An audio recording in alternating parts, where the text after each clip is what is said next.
Blog Talk Radio. Hey everybody, it's your girl Sunny D. Welcome to tonight's show. Clint, Willie, y'all want to say hi? What's going on, people? It's your boy Clint. You already know what it is. What up, though? It's your boy Willie Styles. Glad to be in the building. Yes. Got a great show lined up for y'all tonight. If you're listening right now, you're on blogtalkradio.com/GFT Radio Show. You're checking the playback. You're either on iTunes, SoundCloud, Google Play Music, YouTube, here, a bunch of other places. Who knows? Right. I'm going to copy some merch. I saw Willie already wearing merchandise this week. I don't know where you were, but I was like, all right. People were texting. But if y'all want some merch, go to teespring.com/store/GFT Radio. Copy our merch. Support this podcast. Everything we do is for you guys. So let y'all know. Let us know that y'all support us by buying our merch. Yeah, I got my grown folk talk shirt on right now, repping in Vegas. So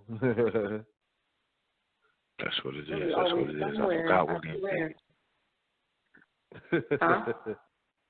So it's like the third show Willie done did when he was in Vegas. He always in Vegas. Vegas, the second home or the third home, one of those. I ain't mad at you at all. Yeah. But yes, y'all want to call in during the show 657-383-1155. I've been noticing that we haven't been getting that number moves, so we be all in the topic. Oh right, yeah. We start off and then like for whatever reason I don't give out the number and then I don't know, but today I'm 657-383-1155. So how do we start with this topic, guys? So I was minding my own business. Got hit with the hot new poem from Clint, and saw the poem Rejection. Clint, you got a copy there you can read to us so the people can hear the poem. All right, give me 5 seconds, and I'll have it ready for you. All right. So ready for you. It was interesting because it wasn't a random poem. It was actually very personal, but I decided to put it. So here it goes. Her rejection put my self-esteem into question. Upon reflection, it was just a hard lesson on my road to progression. At no point did I ever think this road was perfection. At least she told me the truth, so I would never be left guessing. Her rejection became my blessing. So, it's a true story. To be honest with you, Well, I think it's a true story for everybody, a lot of people don't went through that. Exactly. And for me, the major part of it was the honesty and the rejection, because sometimes when people lie to you, they try to let you down easy or sugarcoat things. I don't really appreciate that. To be honest with you at all, I absolutely respect. Now I'm thankful, either way, because now I know, you feel me, that really ain't a stand-up person that can't be honest with you. Just be honest. I respect that. You don't gotta be disrespectful. Just be honest. And the person who I wrote that because was honest with me, and I appreciated it. You feel me? And it made me a better person. You feel me? That's why I said it was a lesson in that rejection, because now, I know where mine. You feel me? Because the reason, without getting it too personal, but the reason why she rejected me was an honest and good reason, and something I needed to improve. Insightful, yeah, she was insightful. Exactly. Had a critique for you, yeah. Yeah, you feel me? Now with somebody else, that issue would be just fine. You feel me? With somebody else, whatever. But for her, it wasn't, and for me, coming to find out, it wasn't either. You feel me? I got comfortable in a certain way and it wasn't really helping my soul progress, so to speak.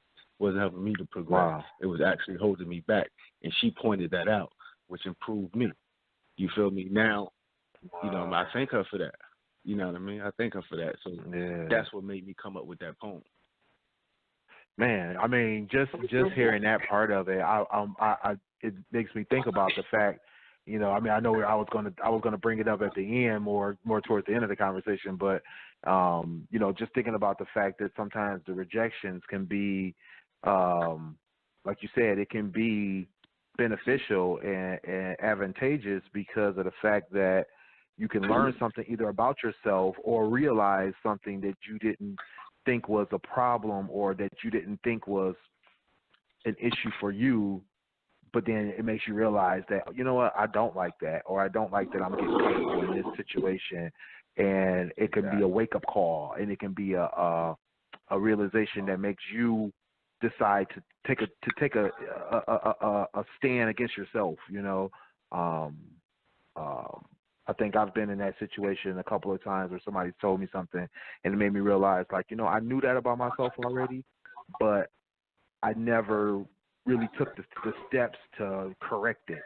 And now that somebody's pointed it out, that tells me it's a real problem, because if somebody else is noticing, then that's a problem. If I know it's in myself and then somebody else is starting to notice, then it's out of hand. So now I need to switch it up and either correct it or turn around and do something different. So yeah, that's huge. That's huge.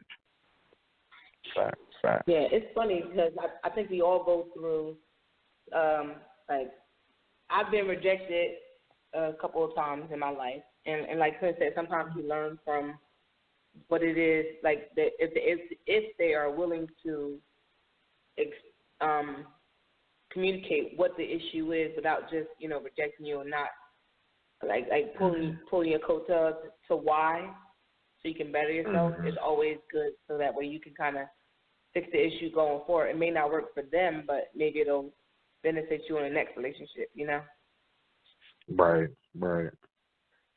Yeah, I mean, and even if the rejection doesn't result in a breakup or something, or them walking away from you, it might just be a rejection of something that's going on. Maybe it's the way you act when you're around your friends. They'll be like, oh, I can't be around you and your friends because you do this and you act like that, or you treat me this certain way. Then that might be something that you didn't realize you did, and then now to look out for it yourself, or to correct that action, so that way you can be more conscious of how your mate is feeling in that situation, and then that way you can keep the peace in that situation, and they don't have to feel like they have to be away from you or try to keep you from your friends or keep you from that situation, because they know that you're gonna switch it up on them. So that's something else to think about too. And one thing. Hold on, guys. We have a caller. Okay. Caller, you on the line with GFT Radio. What's your name and where are you from? Oh, hey, this is Rod Ballard. I'm from South Carolina. I was just listening to y'all. Oh, appreciate it, brother. Thanks for listening in. Yeah. Hopefully throughout the conversation you'll have some input as well. Yeah, of course. Yeah. So yeah, what were you about to say, Clint? I wanted to ask the brother a question. How the caller, like, how do you deal with rejection? It depends on what kind of rejection. You mean like rejection from, if I'm trying to holler at a female, or like what kind of rejection? Because there's different types. All right, say, and that's a good point. I'm glad you pointed that out. Say you it's a young lady. Y'all already have a sort of a friendship or what have you, but you want to take it to the next level, and she rejects you. Have you ever experienced that? Yeah, I experienced that. I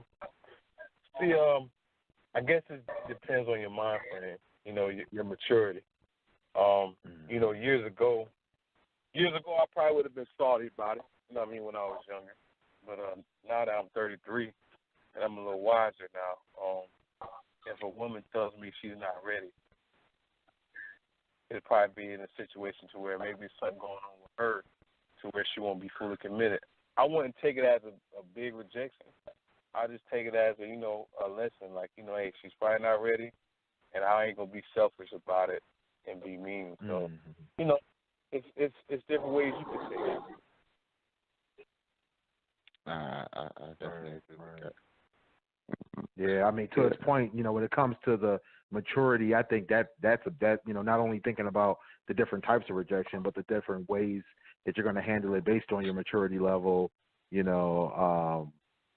Like you said, when we were younger, we may have taken it more to heart, right? We may have been a little bit more taking it more personal and more. I mean, even though it might be a personal thing, but it's still, we might have just overreacted to the rejection or overreacted to the critiques or the comments and things of that nature, and sometimes you don't really know how to express yourself on that, or realize that it may be a good thing that the person's pointing those things out to you.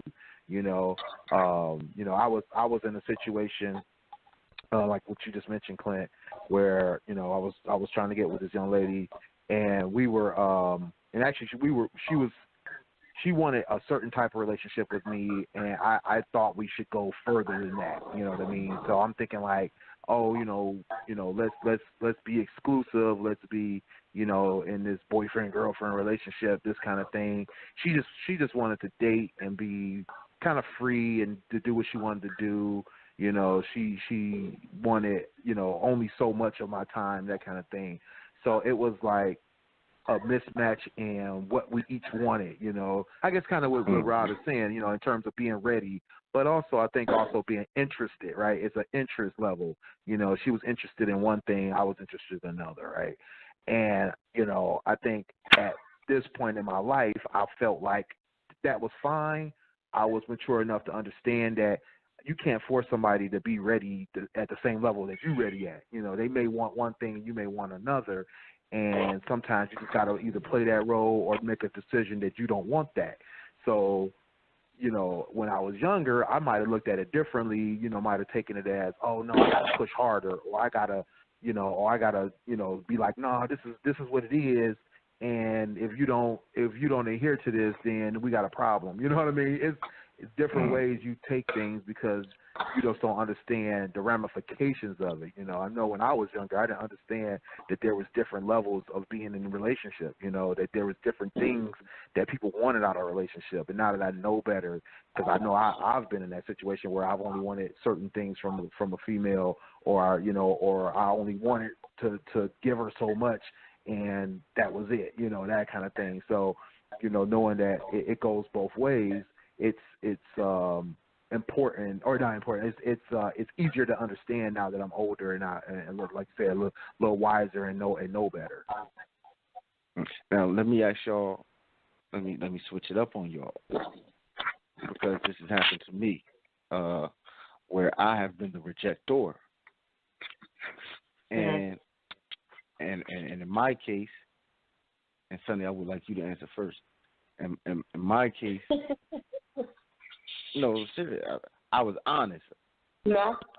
Okay. You feel me? Like, I was honest up front about what, the reason why. And the reason why I wanted Sonny to respond, because when last week when we talked, when we was having a conversation and towards the end, like in our after show, and I was like, and Sonny had mentioned, well, sometimes it's not what you say, it's how you say it. How you say it. Yeah. Mm-hmm. And I said, to me, that's more of a personal problem, because if I tell you the truth, deal with the truth first. Don't deal with how I said it. Deal with what I said. And I guess in my situation where I rejected the young lady, I gave her some truth of why I rejected her, but she took it as me like being mean and being, or you feel me, right, thinking too highly of me, when it was like, no, like I'm trying to be honest with you with what I don't want, why I can't deal with you, because it wouldn't work.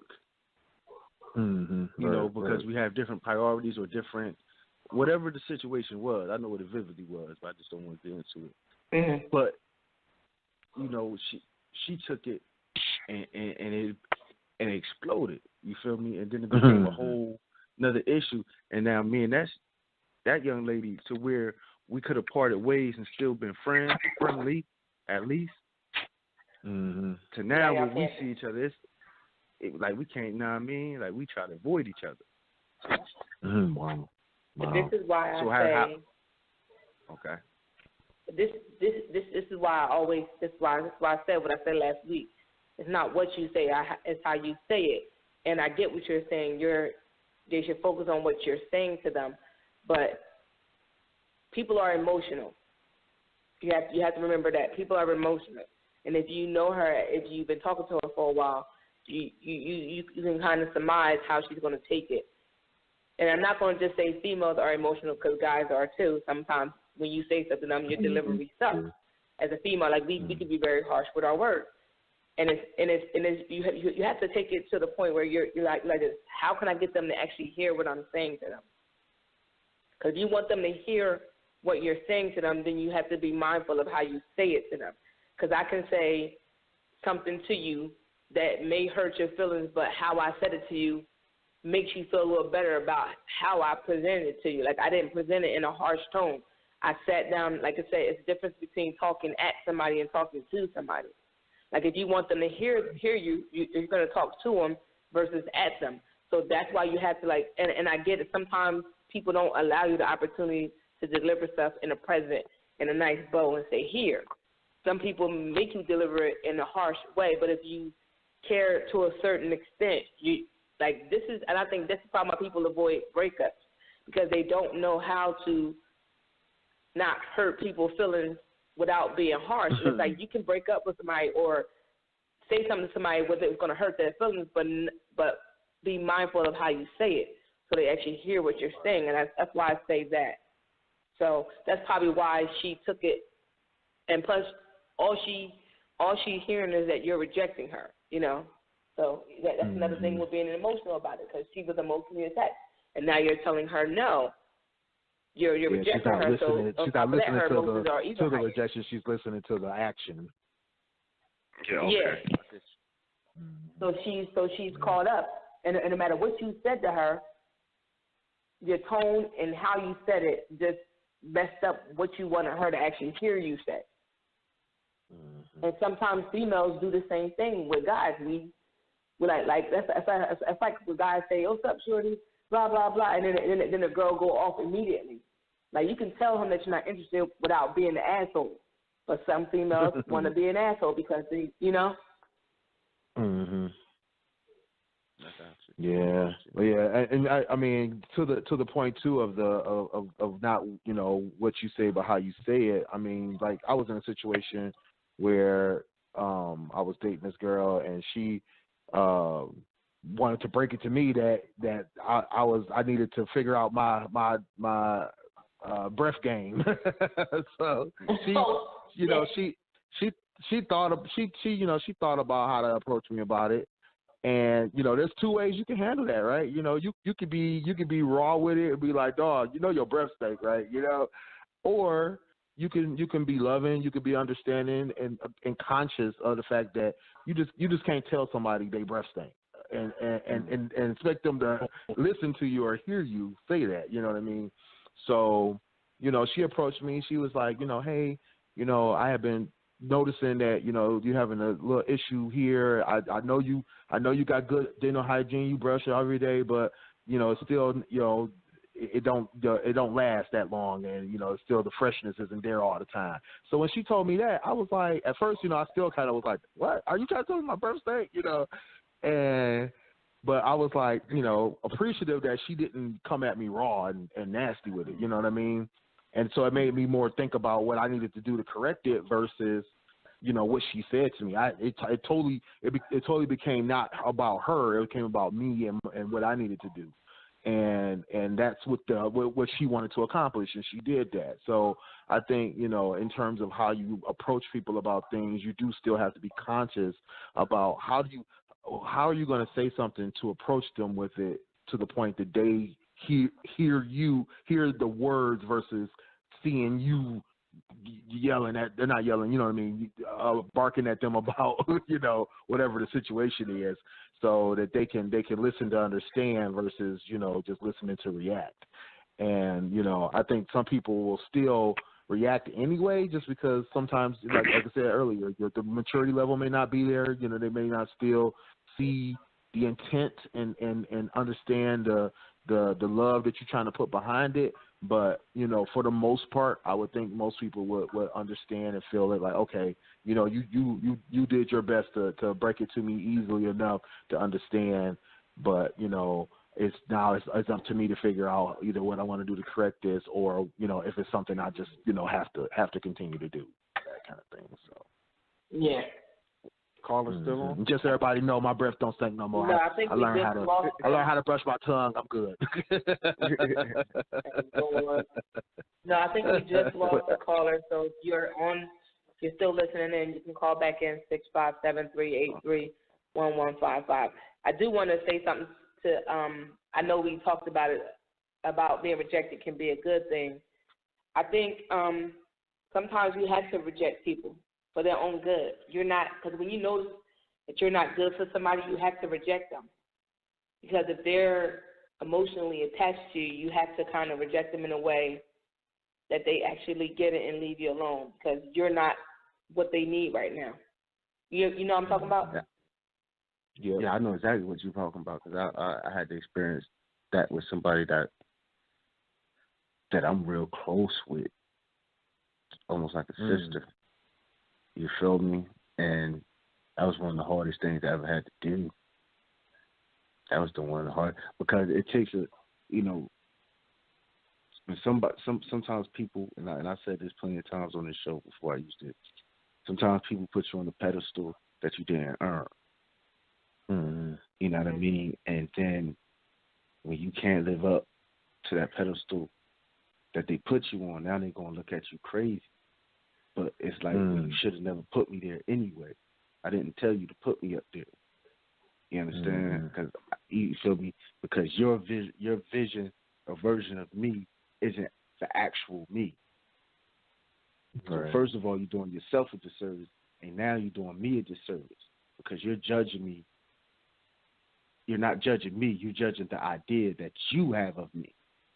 You understand that you think I'm not living up to, when I don't even want to be that or live up to that, because that's not me in the first place. So it was like, you know, like me and her still real close to this day, but I had to sit it down one time, like, listen, like, the person, whoever you think you're in love with isn't me, the whole version of me. You feel me? Like, if you going to really, and you got to voice that love or whatever, you got to really accept the whole version of me and not your version of me. Right. You know what I mean? And it took, you know, I can tell, you know, because in her mind, she know me. You know what I mean? Like I know you. You feel me? We always around each other. We always doing things together. It's like yeah, you know that version of me. You know what I mean? Like, yeah, we've been through some, you know what I mean, rough patches, and you've seen me go through some rough patches, but it wasn't like, you know what I mean, you ain't see me at my worst. You ain't really see me have a bad day, and that you know what I mean, that you had to deal with. Like, I know you at the end of the day too. Like, I know you couldn't deal with me when I'm really having a bad day, because when I'm really having a bad day, I'm not even coming around you. You know what I mean? I'm not even bringing that energy around you. So you never even really experienced that energy. So you don't even know how to. So if I was to show you that energy, you're going to look at me crazy. Because that's not who you know. That's not who you're accustomed to. So, you know what I mean? When you, it's like that rejection to her, it hurted me just as much as it hurted her, because I had to be honest with myself as well. And I had to really bear who I am to her. You feel me? Like, I really had now. you know what I mean, open up a side of me to her that she never seen, that she may not have liked. You know, and then I had to tear down whatever fantasy, whatever, you know, gloss she had of me. You know what I mean? Like, that's not me. You know what I mean? If you really want to deal with me, you got to deal with the real me. Yeah. And, you know, and it's still that she wasn't ready. Like Sonny said, like, you know what I mean? You're not ready to deal with. I mean, when you gotta be honest about who you are to somebody, that I think that's always a shocker to some people, because some people don't even expect you to do that, let alone to show you that you're not representing who you fully are to them, you know, because a lot of people don't realize that, you know, you may be representing or being a certain type of face to them for the situation, you know. And I always say this, you know, about how I handle different people in my family versus different friends and things of that nature, and the fact that, you know, when I'm around certain people, I act a certain way and I do things a certain way. You know, like I'm around my kids, you know, I'm a father, right? So I you know, I act like their father. I do fatherly things, you know. I don't cuss around my kids. I don't, you know, allow them to listen to certain types of music. I don't let them do certain types of things, you know. So I'm very, you know, conscious of what's going on in the atmosphere around them when I have them with me. But as soon as, you know, I'm not with them and I'm with, let's say I'm with my boys, you know, especially with the guys that I hang out with.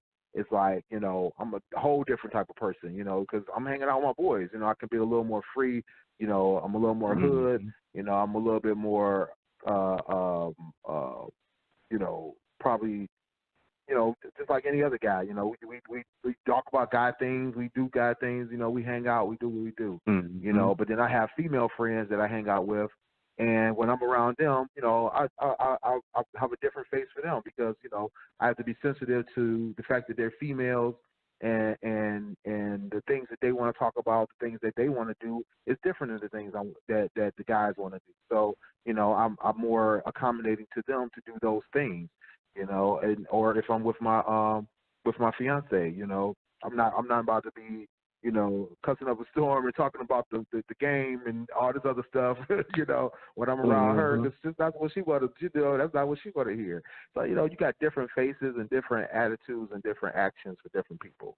You know, you pick and choose how you are around those different people. So when you have to be honest about who you are, who you truly are to a person, you know, it becomes, you know, I think, a shocker to them, you know what I mean? And but when they can accept you though for that, and they can accept those different faces, I think that's beautiful. That's a great thing. You know, we definitely have to be open to that. You know, but it becomes now is that comfortable for you? You know, like my fiance, she knows, you know, how I am around my friends. She knows how I am around my kids, how I am around her. She understands that, but she may not know. She may not fully, or not she that. I may not fully want to represent that on a regular basis, just because I don't, you know, that's not comfortable for me, and I won't act like it's going to be comfortable for me.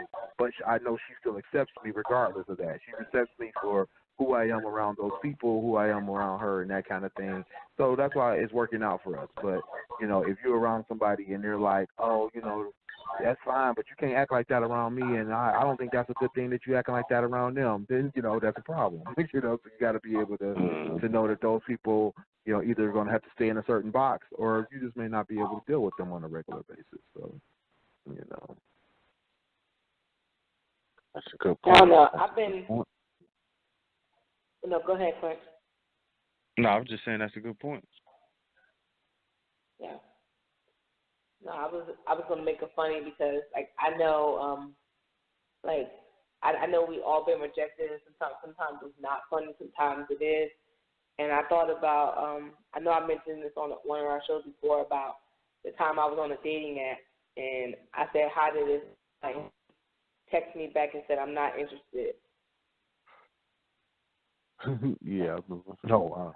Yeah. Like Yeah, that was the funniest rejection I've ever had in my entire life because I didn't even, like, I thought, at first I was like, well, damn, like, no high back or nothing like that. But that was, like, the funniest rejection that I got. I've had harsh ones, but I don't know. I mean, some of them, like, for the most part, I don't think I really cared about getting rejected. I think I cared more when it was, like, within a relationship type of rejection. Mm-hmm. Like, because although I'm trying to get to know you, you rejected me, that's different than somebody you're with and you got a history with and them telling you about yourself and rejecting certain parts of you, you know? Right. I mean, and I think that's what makes it hard for people to reject people. You know, I've been a rejecter before, and, you know, I always get into a position where I feel like I have to just find the right words or find the right reason so that way I can try to let the person down easier. And so I admit it. I'm horrible at the breakups. I'm horrible at the letting, you know, of separating myself from certain people, mainly because I know how harsh I can be, how too honest I can be sometimes, to the point of I feel like it may be hurtful, you know, that kind of thing. I try my best to be to be nice enough about it, but I also know that I just know how I am, you know. So it makes it a little more challenging, you know, in my mind, at least in my mind, you know, to do it. I don't like to let things linger though, because I don't like to waste time. So, you know, so I still will find a way. You know, I'll still figure out a way of doing it.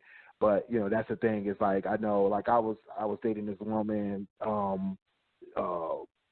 few years ago that was like we got along when we was hanging out, but like when I discussed things with her, it just was like a disconnect on how we both felt about certain things. And I felt like I would just not be able to deal with her attitudes and the way, you know, her temperaments about things.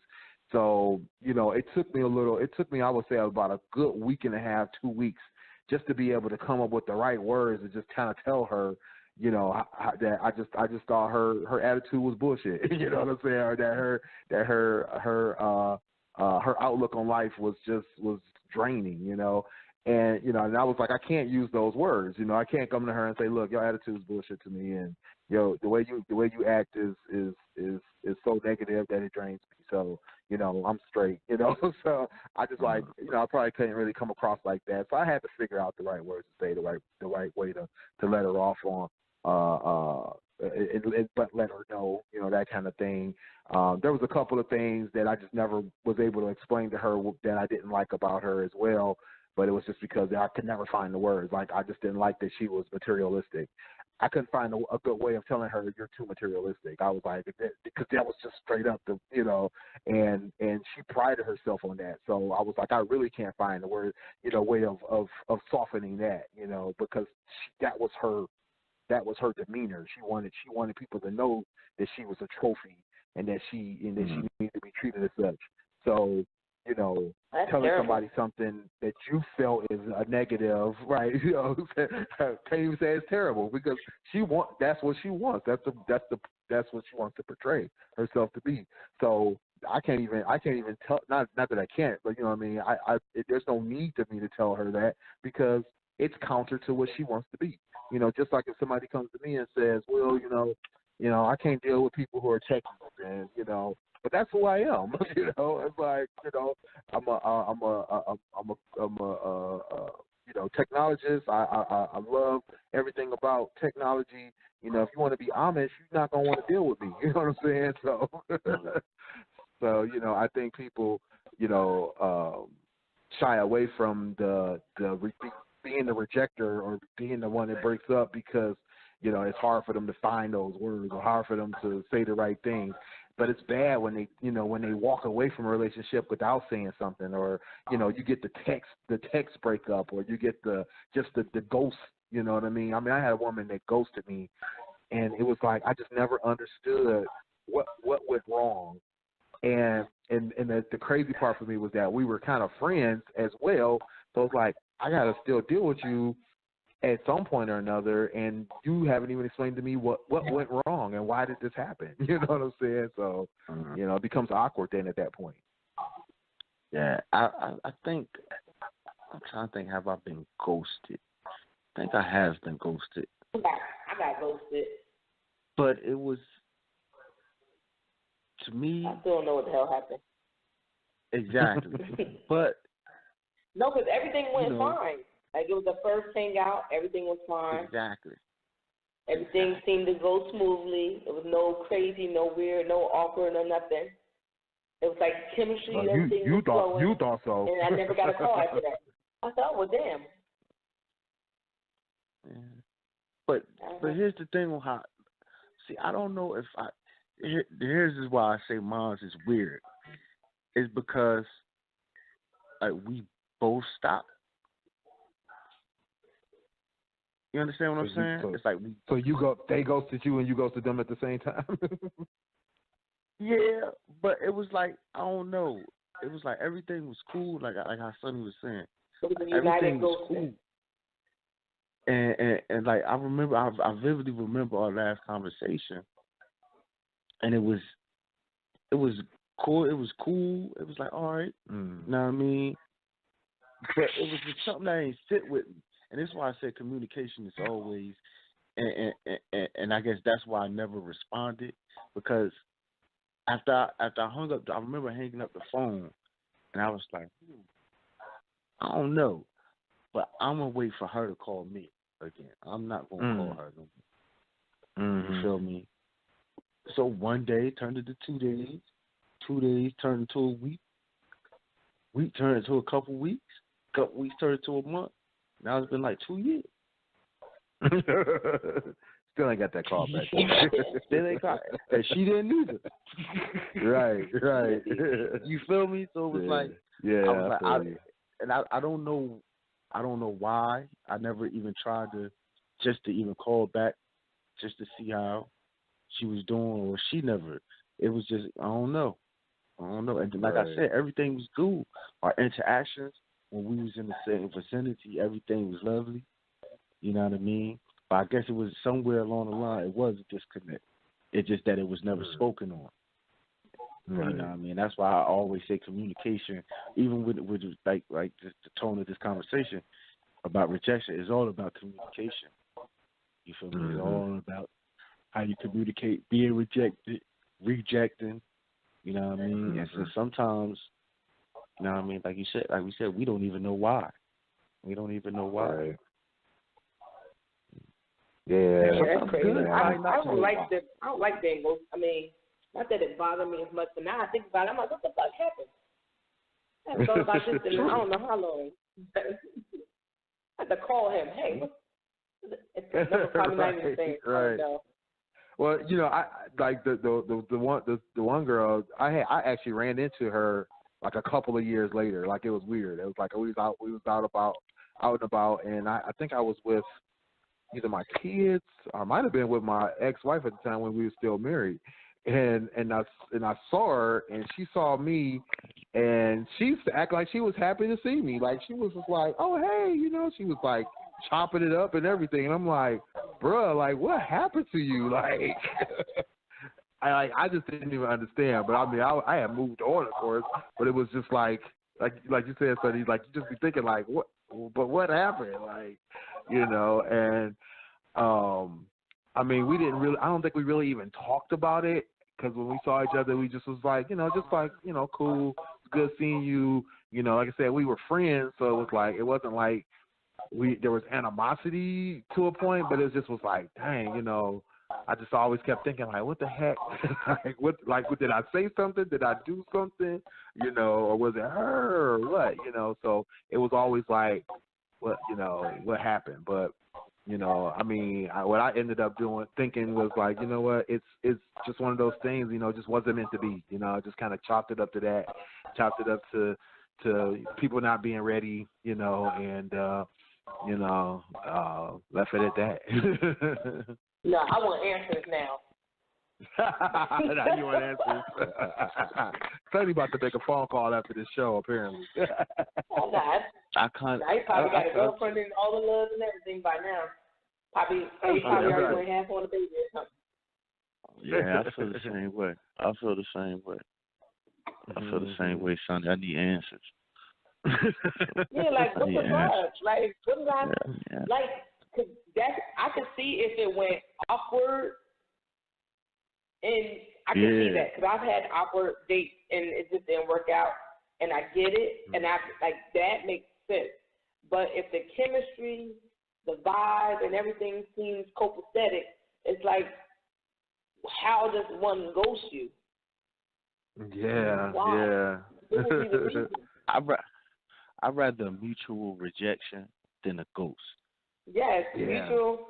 No, mutual I mean, because ghosting. ghosting leaves everything up in the air and leaves it in a mystery, in a cloud of mystery, right? So I think that's the reason that's hard to take, because it's like, I mean, I definitely would rather have a rejection, a full on, in your face, full blown, I hate you because you suck rejection, because then I could be like, oh, that's what's wrong. They just don't like my style, They don't respect my gangster. That's cool. That's cool. I'm good with that. But just to not know, just to not have any answer, it is infuriating. Not infuriating, but it is like, like bruh, like that's crazy. Like I don't even know. You talk about 2 years later, I have questions. What the fuck?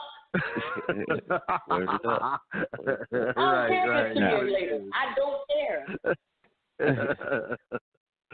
I need answers. Right. Now I have a situation where the flip side, like I said, the double rejection, to where I ever met somebody, knew somebody, like me and my boy, we had a mutual friend. Well, it was mutual friends, and somehow or another, me and the young lady hooked up. You feel me? So we was like, all right, boom, let's go out. So we went out, and I can tell, and it was similar to what I said earlier about the one lady that was my close friend. She had a preconceived notion of who I was before we went on a date.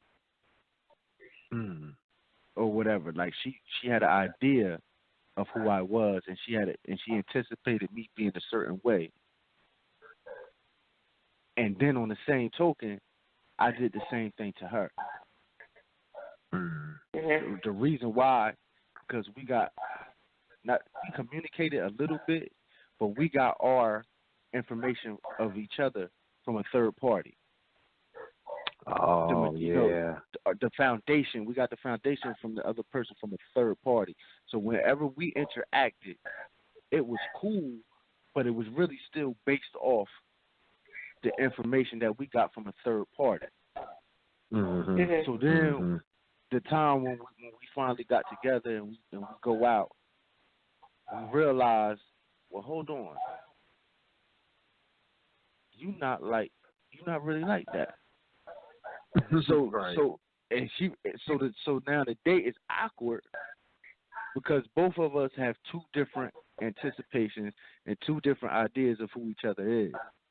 So now instead of we gotta backtrack. So we thought we knew something about each other going in that I really don't know. So all that was false. Now we gotta retrace our steps and then come forward. Then it's like, okay. Now this not only is this a little awkward now, I'm not really digging you like that no more. Oh wow, yeah. You feel me? Because I kind of liked that version who I thought you was better than this person you telling me you really is. Because sometimes we can have an idea of a person, and then when we really meet them and see they somebody else, it's better than who we thought they were. You feel me? Right. Now it's like, nah, you're not really better than who I thought you were. And what that sounds like to me?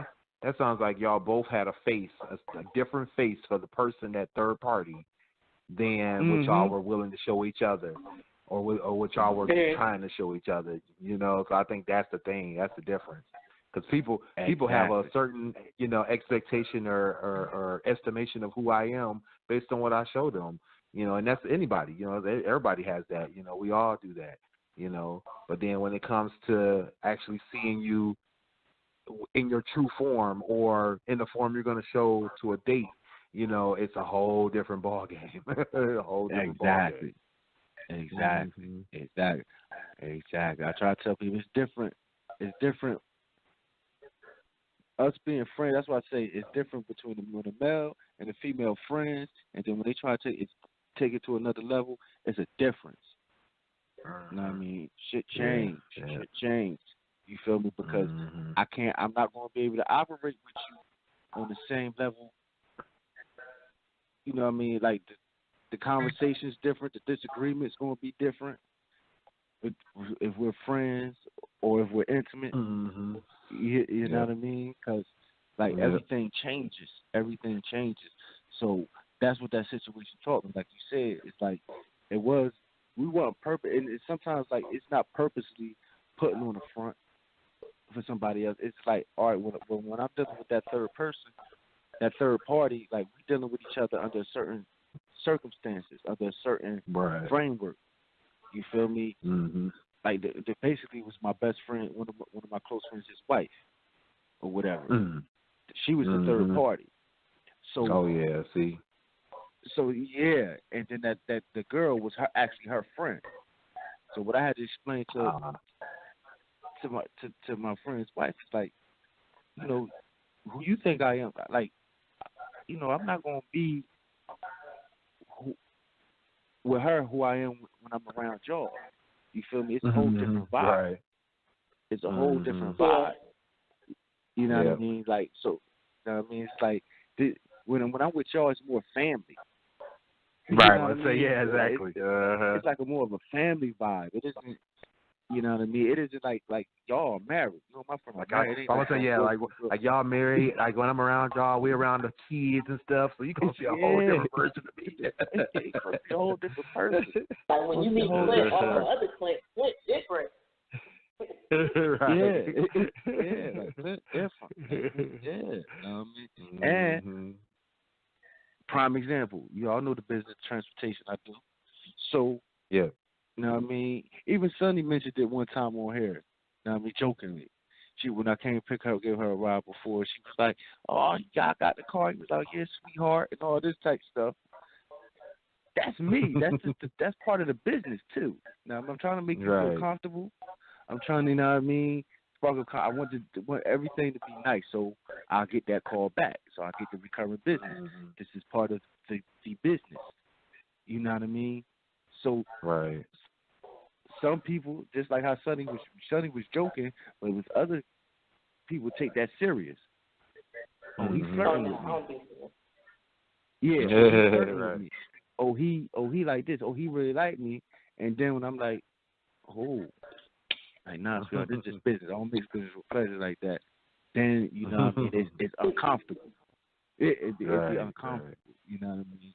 So I was like, when you under different, guys, you know what I mean? Like, I had to learn that dealing with certain females too. I mean, like, okay, when she around her kids or when she dealing with, she acts a certain way. Right. You know what I mean? Than when she is around me. So it's different. It's different. You know what I mean? Gotta take that into consideration. Want to give out that number again, Sonny? Since you. It's definitely 657-383-1155. Call in. Sure, you what the hell was I about to say? I don't know where my brain just like I'm out. But share your thoughts and opinions on the topic. Huh? Yeah, you see, you have a brain freeze. Yeah, man. Man, I've been busy the last couple of days, so been a lot going on with me. 657 again. It's 657-383-1155. Clint, don't be talking shit. I'm your birth. No, we know gotta you put good. On my mom ears. So yeah. I don't know. I think for me personally, I try to avoid rejecting people. I like people rejecting me versus me rejecting them, because if you reject me, okay, so I'm gonna roll with it. Like, I'm not about to feel no type of I may feel a little type of way, but I'm gonna roll with it. Like, I'd rather you reject me than me reject you. Because I don't want to deal with the backlash. You rejected me. No. You rejected me. I rejected you after you rejected me. And I kept business accordingly. I kept the rejection up. Right. Yeah, I mean, I definitely been in that situation where I wanted to make sure that they rejected me just so I can know it was really over. Like I don't have to worry about them coming back. I don't have to worry about her being like, so why you feel this way? Like, nah, you got rid of me, so we're just gonna keep it that way. Let's keep it just like that. Let's keep that energy going. Keep that same energy. You didn't want me, don't want me now. Right, you exactly. said I wasn't shit. I'm still not shit. Why would you want me now? I'm still not shit. Right, exactly. Yeah, I thought we talked about that before too. I told you once you say no to me, it's over. Ain't no coming back. You feel me? Ain't no coming back. Tell me you don't want me. I think I'm not the best shit since sliced bread, but I think I'm pretty good. You don't want me? Oh, all right. Okay. Coming back. You know, it's all about the level up. After that, you feel me? Always try to, you know what I mean? Like I said, that was the point of the poem. That was the last line. Yeah. You know what I mean? That was the point of the poem. Thank you. Mm-hmm. Right. Thank you. Right. You know what I mean? You made me better. You feel me? And even though that poem was, like I said, it was for a specific situation. You know what I mean? Like looking back on it, you know, I can apply it to other situations as well that I've been through. Like thank you. You know what I mean? I appreciate you. You know, everything. You feel me? Like it's not a loss, it was a lesson. You know what I mean? It wasn't a loss, it was a lesson. You know what I mean? It makes me better. So when I do meet that one, when I do come in contact with that one that's for me, I'll be so prepared to handle the ups and downs of that me and her will work. You feel me? Just making me better for the one I'm supposed to be with. And just making me a better person overall. You know what I mean? So like that's the one thing I'm like. I mean, even though it wasn't really a rejection situation, but it was still, there was a lot of lessons I learned in my previous marriage, and then a couple other relationships I've been in where I've like learned how to be a better, you know, be better in my relationship, be better in the things that I do and how I do them. So that way, you know, like I feel like I'm just gonna be a lot more successful in my marriage when I get married to my fiance. So it's like I'm like excited now. Like, man, you know, I feel more prepared. You know, way more mature. You know, I always look at things that happen, you know, as a lesson. You know, no matter how it comes across. You know, I always look at those lessons and say, you know, what did I learn from this? You know, what did I gain from this situation? You know, and then take that and reapply it to my life so that I can just become a better person. You know, and like you said, I think it's important to recognize those things so that you can be better for the next person or better for the next situation. You know, I mean, it goes over to the job, it goes over to the family. You know, like shoot, I always tell my kids, my older kids, you know, because they're all becoming new parents and stuff, you know, like telling them about how I grew as a parent. You know, like, you know, I learned from the lessons of dealing with y'all when y'all were younger versus when y'all got a little older, and then when the next set of kids came across, how I had to deal with them. I learned those lessons, like how to be a better parent. So you got to learn how to be a better parent. You go to a job, and you know, you may find a job where you feel like it's not working for you, or it's not, you know, you're not getting it, or you're not able to conform to the way they want you to do things. But then when you realize, oh, you know what, there's some benefit in these couple things here, so you take those, apply them to yourself, to your skills, or to your work ethic, and you take that to the next job, and you'll, you know, be that much more successful. So, you know, there's a lot of lessons to learn in this life, and, you know, be able to reapply those and just become a better person. Yeah. Guys, we are almost in our after show. After the show, we'll say after party and after the party in this hotel lobby. And sorry, this bumped in, they don't pump in my head. I know we're not really doing R. Kelly, but that song was the shit. The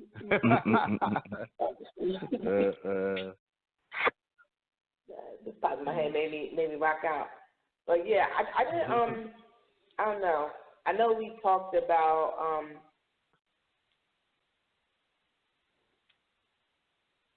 rejection, rejecting people for different reasons.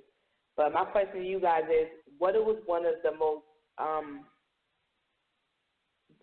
better reasons that you rejected somebody? Like, what was a good reason that made you reject somebody? Like that would benefit them. Not necessarily, I don't want to say benefit them, but didn't waste their time. Yeah. I was. I mean, go ahead, Clint. I was just about to say it was the obvious for me.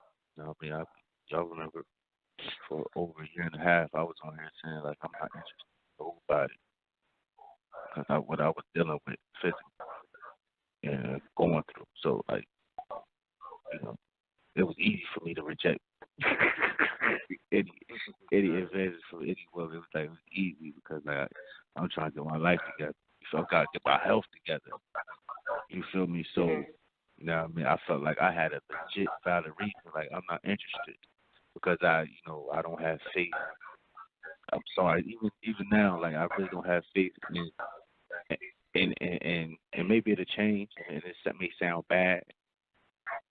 You feel me? It may sound, but weird. I don't have faith in any of these women out here that I'm meeting that if something was to happen to me, they would be there for me.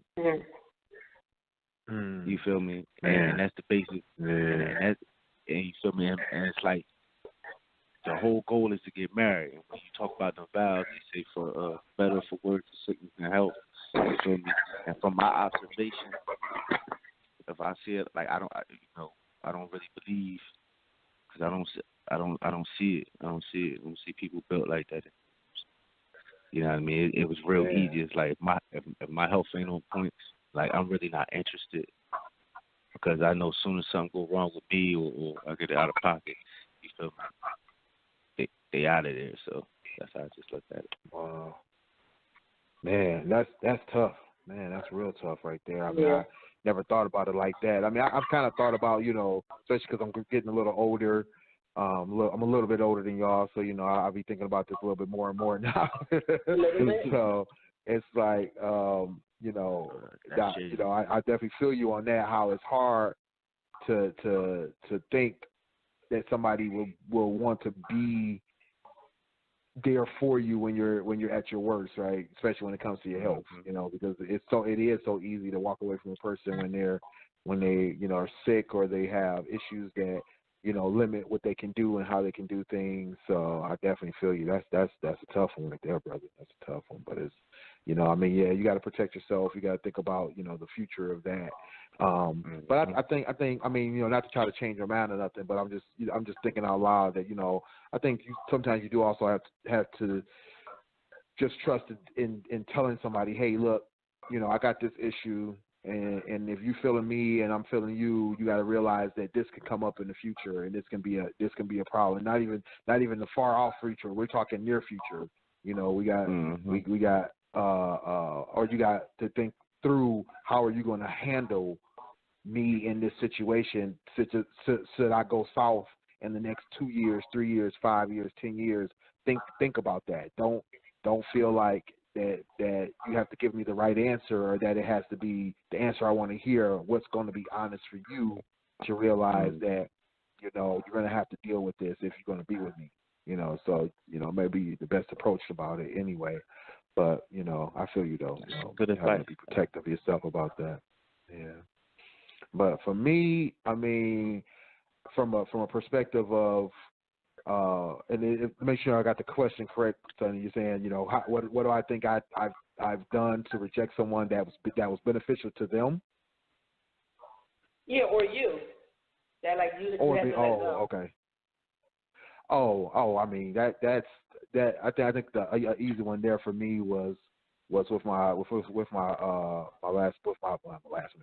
the only marriage I had with my marriage when I gave up on my marriage was that, you know, and that was the thing for me, you know, was like I didn't want to give up on my marriage, right? I wanted to keep what I had. I wanted that family thing to stay. I wanted all that we had built to be there, you know what I mean?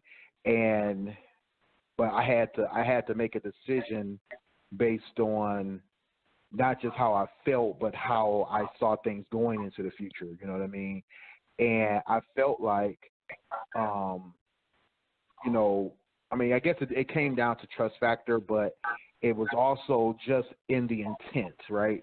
You know, intending to be with somebody for life means intending to go through things either personally or together and work through them, right? My ex-wife didn't have it in her to let me go through her personal issues with her. She felt like she needed to do that on her own, but then also that she wanted to venture out and do that with somebody else. So it became an issue of, you know, is it that I can't handle it, that she thinks I can't handle it, or does she think that, you know, that this isn't worth me dealing with? You know, she felt like it was something that it wasn't worth me dealing with. Like she felt like I shouldn't have to deal with it. At least that's how she presented it to me. And, you know, I was like, hey, you know, let me make that decision. Let me make that choice. You know, let me be able to say that I can deal with it or not. You know, as much as she felt like that was, you know, her decision to make, you know, I felt like if we marry, I should be able to get in on that decision too. You know, that kind of thing. But then also the intent too was, you know, there was the issue of, you know, and the fidelity from the standpoint of just fidelity in general wasn't a problem to me. I was like, we can work through that. There's counseling for that. There's, you know, different ways, different strategies to get over that.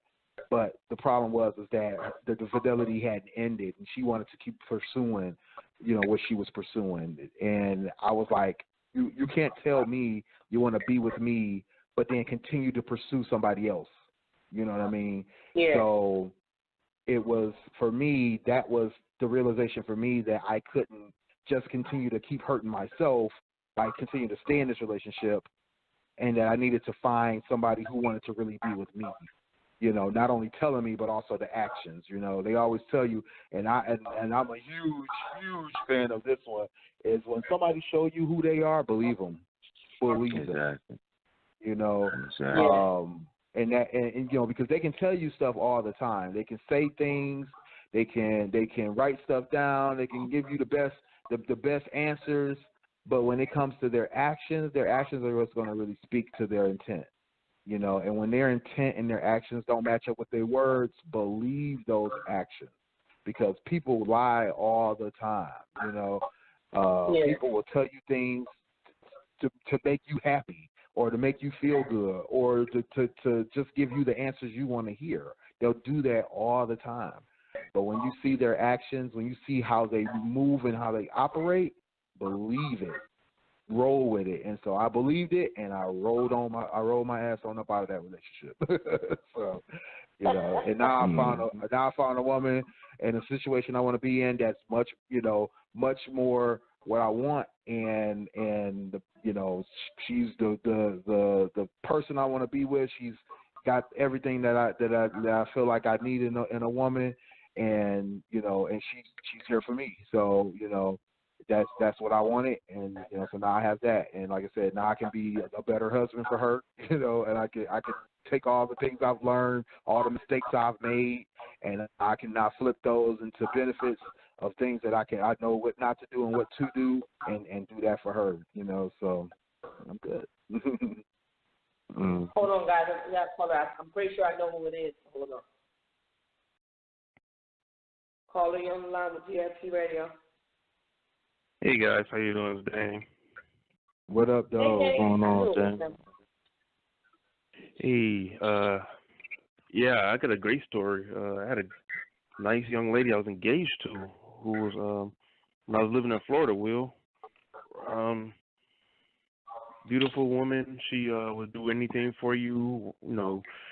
But she said a couple of things when I got injured.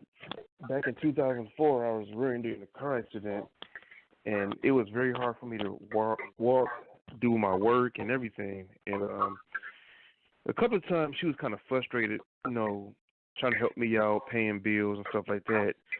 The first time she said it, I can say she was frustrated. She said that she didn't want to take care of somebody who was injured the rest of their life. So I'm like, okay, whatever. You know, I'm in pain. But she said it a couple more times as bills and bills kept piling on. I'm like, does you got to wait till the settlement come through? You know, we be good and we straight. You know, so I had to end the relationship abruptly, you know, because we were engaged. Like, now what happens later on in life when I'm injured or something happens to me or I suffer from what do you call migraine and cluster headaches? Like, what if that takes its toll on me, you know, and she doesn't want to be in it for the long haul? She might be in it, you know, she might be good, a good person, might be good for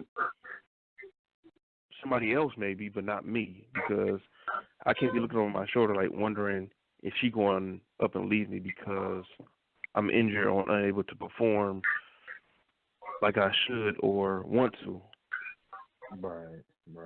Mm-hmm. So that was a blessing in disguise. You know, unfortunately, I wasn't able to listen to the show. I'm dealing with family stuff here. I'm pretty sure Clint got some good advice on his side, and I know some of Will's. You know, Willie Styles. I know some of his trials and tribulations. Yeah, I was just, I literally was just right before you called, told the story just similar. It's similar, like, you feel me? Like, as far as, you know, I had to end it. I had to really stop, you know, and like Willie was saying, maybe I should look at it from a different way. You feel me? But I guess, you know, the number one rule of life is self-preservation. Mm-hmm. So the best thing I could do to protect myself and to protect my emotions is, all right, well, nobody got me like me. Nobody gonna love me like me. Nobody gonna take care of me like me. So make sure I got me. And I keep people, even to this, to this day, I keep people at arm's length because, you know, I don't want to open myself up to that vulnerability, let my guard down. You know what I mean? And you know, one of the hardest things recently, like I said, I was just in the hospital, you know what I mean, a couple months ago for those stints. One of the hardest things when I came out, and still to this moment, is when people ask, you know what I mean, do I need anything? You feel me? I remember, like, the day I came home, the next morning I came home, I'm trying to stop it. When I came home from the hospital, Grandpa called me, and he was like, you know what I mean, do you need anything? You feel me? And I'm sitting there, I'm like, you know, it's a whole lot of stuff going on. You know what I mean? Like, it's a lot going on. And I'm like, you know what I mean, Paul, I'm good. You feel me? You know what I mean? I'm good. He's like, all right, let me know if you need anything. So when I hung up, I started crying like a baby. You feel me? I had to call my mom. Because that question was breaking me. Like, I did not know how to answer that simple question. Do I need anything? Because I have pushed so many people. It's like, I don't want, you know what I mean? I don't want to be that burden. You feel me? So it was easy for me to reject people and things. And anything that comes, it was easy. You know what I mean? Like, I suffer in silence, so to speak. You know what I mean? That's how I was like, nah, I handle myself. So I would push people away and until I got sick, and that question, just everybody kept asking me that question. You feel me? And to this day, I really don't have no answer for that. Like, what you need? Do you need anything? I don't know how to answer that, because I feel like if I do answer it truthfully, I come off as needy. You know what I I mean? get that. Yeah, I get that. Because growing up, you're not supposed to show weakness, but asking for help. But growing up, you find out what's really weak and what's considered just needing help. My mom told me a long time ago, like when I got married to Jazz, I was in a bad place at the time. I got laid off and blah blah blah. She said her and my dad had to borrow money every once in a while when they first got together. It's not always just about. It's just about bad circumstances, not always about being needy or being weak. But I tell you, Clint, I was my ex. Y'all know about my ex-wife. She left me up high and dry and stuff like that. I was actually sick, and I was feeling like you. Like I'm in a hospital, had some type of virus going around. I'm good now. No, y'all ain't worried about being contaminated by me, Sonny. So I'm just just chilling in the hospital room. And out of nowhere, Jasmine. She has no relationship toward me. This is before we started kicking it. She came to see how I was doing. Of all the friends that I had in the world, she was the only one that actually stood by me. So that kind of let down my guard and like, hey, she got my back. I can actually see myself being with somebody like this. This is before I even thought about actually dating her. Like, she's a true one. It feels good when you actually let down your guard and you see that people got your back for the good intent, not just to use you for the time being. Like we had that discussion last week about friends. Right.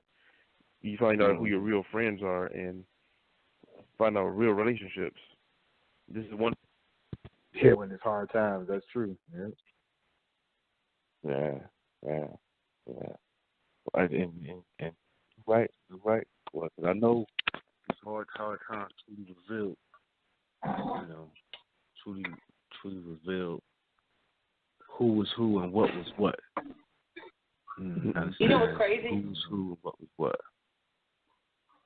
You know what's crazy? I didn't really go through a health thing, but I went through like a life thing that happened in my life, and I was dating someone, and they completely checked out.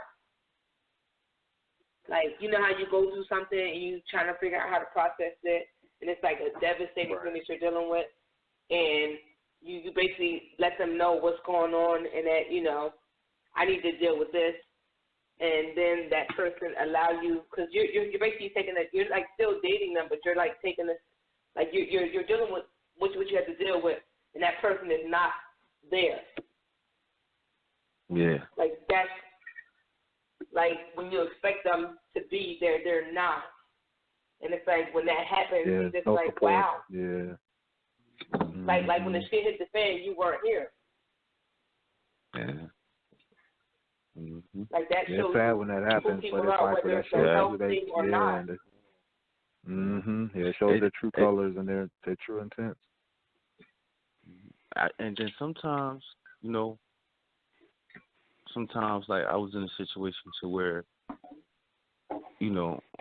like Sonny said, when life happens, but and when you're in a relationship, so we get back to a relationship. So I was in this relationship, when life happened to both of us, outside of what we had going on. Now, it was, you feel me, when I actually been in that happened twice. It happened recently as well. But I remember, my child's mom.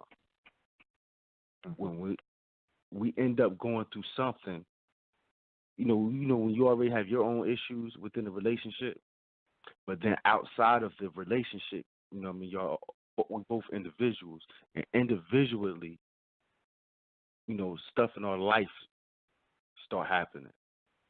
You know what I mean? And it was, and we ended up, taking that out on each other because we didn't have time to really, work out what we were going through because we ain't have time to even get to that.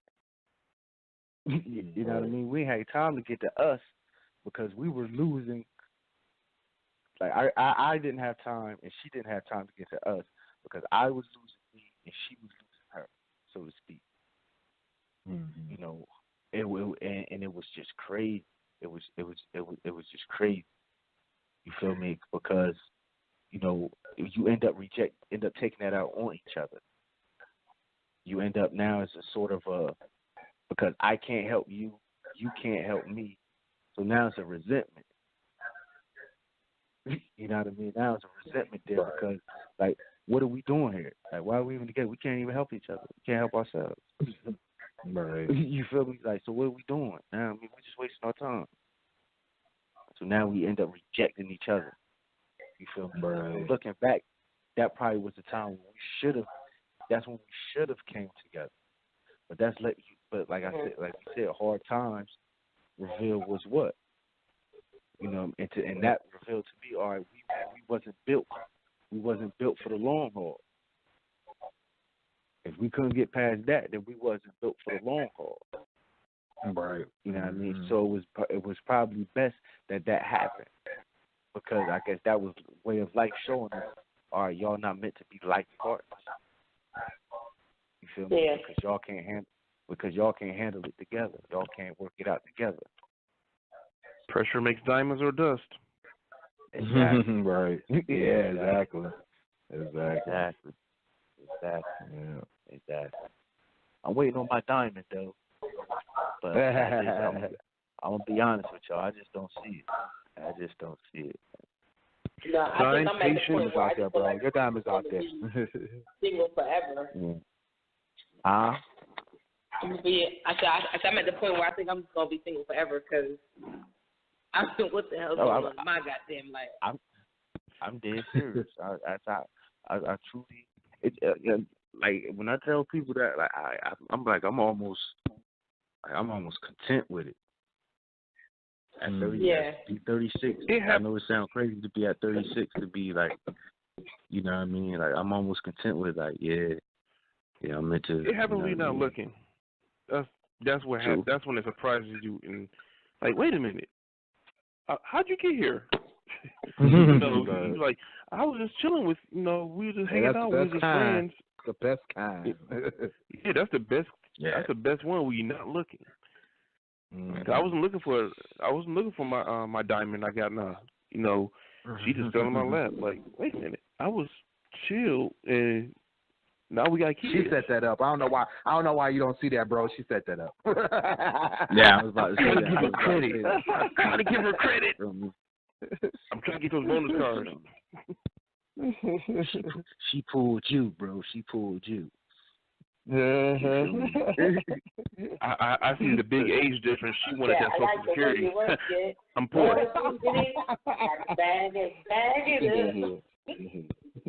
She's thinking ahead. Yeah, it's funny, but like I said, it's life. It's life, man. Feel me? I be sitting there, I be thinking to myself, it is crazy. Like I know I'm not the only one thinking like this because I had a couple friends. You feel me? I got friends that's in relationships right now that be like, bro, if this don't work out, it's over. Right. like that, and they damn serious. They're like, bro, like this. I'm gonna do whatever I can to make this work. But if this don't work, like, you know what I mean? I don't know what I'm gonna do, bro. I think it's a wrap. After this. I'm just happy to be single. I can't do that. I'm too old to be trying to, And I can. They don't want to be the old man in the club. Yeah, they don't want. And I think a lot of our issues, because I remember when Sapphire called, and she said before, and she brought up, and I even brought it up. She made me put it in one of my poems recently when I said you got the emotionally unavailable with the emotionally unintelligible. Right. So it's like we out here, we looking for love with people who just aren't emotionally available, and then like us ourselves, like I don't even think we're emotionally intelligent enough to be. I'm not saying all of us as a whole. I'm just saying like a lot of us just aren't emotionally intelligent enough to really even be in a relationship. You know what I mean? And with me, I'm at the point to where I'm not sure if I'm emotionally unavailable or emotionally unintelligible. You know what I mean? So it's like, man. Self-reflection. I got it. Yeah. It's just it's a weird world we live in. Yeah. Could it be? I'm not asking hypothetical. Could you ask yourself? You just emotionally don't want to? Because some guys that's a good question. Don't want to emotionally make themselves vulnerable because they don't want to be the weaker person. Like, don't want to show their emotional side. Most guys. Yeah. Well, that's the emotion. That's emotionally unavailable. That's what that is. Yeah, being emotionally unavailable. When you make that conscious decision that you're not going to even be prepared or willing to give your emotions away or to want to deal with somebody else's emotions, really. Or subconsciously they don't know it though. I think I lean more towards unintelligible. You feel me? But learning. You know what I mean? Because I know I'm emotionally available. You know what I mean? I think my problem is not that I reject love or being loved. It's just that, I seen this story. You know what I mean? And I don't want to repeat the same stories. You understand? If that makes sense. So with me now, I know what I don't want to repeat, but I don't know how to proceed. If that makes sense. You feel me? That makes a lot of sense. Yeah. You know what I mean? That makes sense. I just don't have. I'm looking for answers, so to speak. Like that's what I'm saying. Right. But you're looking for answers. You're looking for the way to not only to avoid it, but how do you not even have to deal with going down that same road where you have to avoid it? You just don't even want to go down that same road. Like for instance, here's the poem I wrote. It's real quick. It's called Disaster. There's a reason why I call it this. I say, and when I'm saying y'all, I'm really talking about me. Every single poem I ever write is actually directly about me. So it says, y'all in a relationship, but don't relate to shit. Stick to the basics, the confused, complicated, the emotionally unavailable with the emotionally unintelligible. A beautiful disaster. Lust has become an immutable master. We thrust and our destruction comes after. It's like so many of us, it's been times when you know you're not supposed to be with somebody, but you still forcing it. Yep. You still forcing it because, like I said, I'm looking for it, but I don't know what I'm really looking for. So now I'm forcing it. So now you got me with somebody I'm not supposed to be with, and then you get caught up in the lust of it, and then that's when everything just goes wrong after that. You know what I mean? Because you're not built on nothing, on no solid foundation. You know what I mean? And I think that's where I'm at with it. It's like I've been through too many relationships that ain't really had no serious foundation, and if I did thought it had a serious foundation, when things got real, it crumbled under the pressure. So now it's like, everybody at arm's length and trying to just feel my way around this thing. Feel my way around this thing. Yeah. You feel me? But hope the single life and all the people out there who's single and who've been single for, like, y'all know, it is nasty. It is nasty out here. It is. Yeah. It is not a fun place to be. It is dog not a fun dog. Yeah. Or Sonny will stab you. What? Then I said a dog eat dog world, or Sonny will stab you. It's definitely a nasty man. Feel me? Some of the stuff you see as you single, you be judging people in relationships like, man, y'all really in a relationship with that one?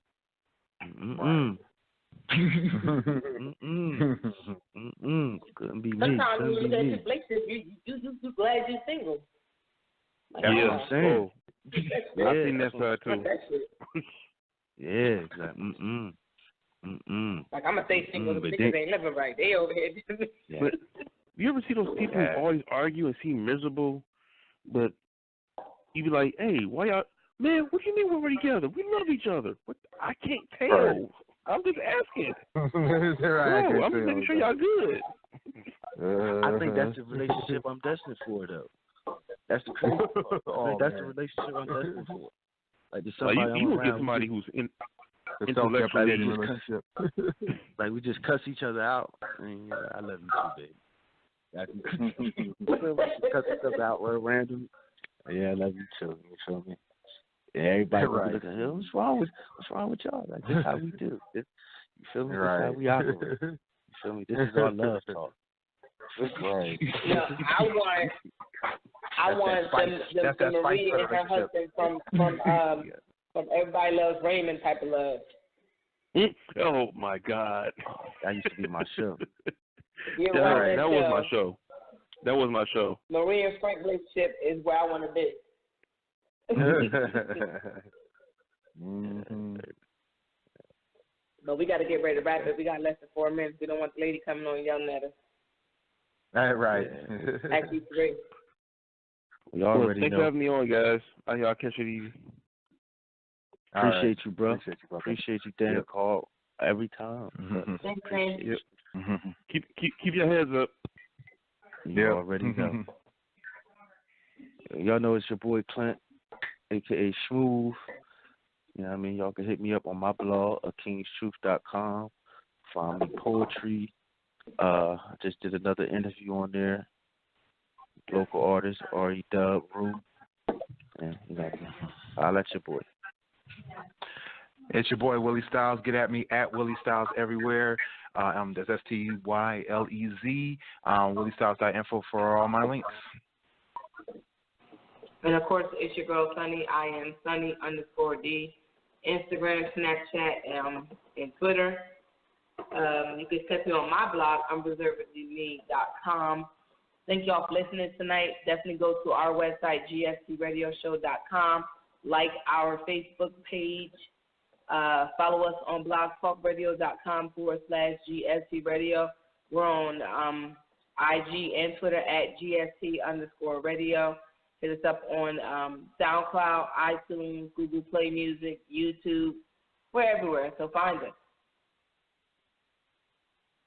Oh, and get your merchandise. teespring.com/stores/GST Radio. Get y'all all skin folks and kin folks. Get some Commander Radio shirts. Get some logo shirts. Get them all. Yes.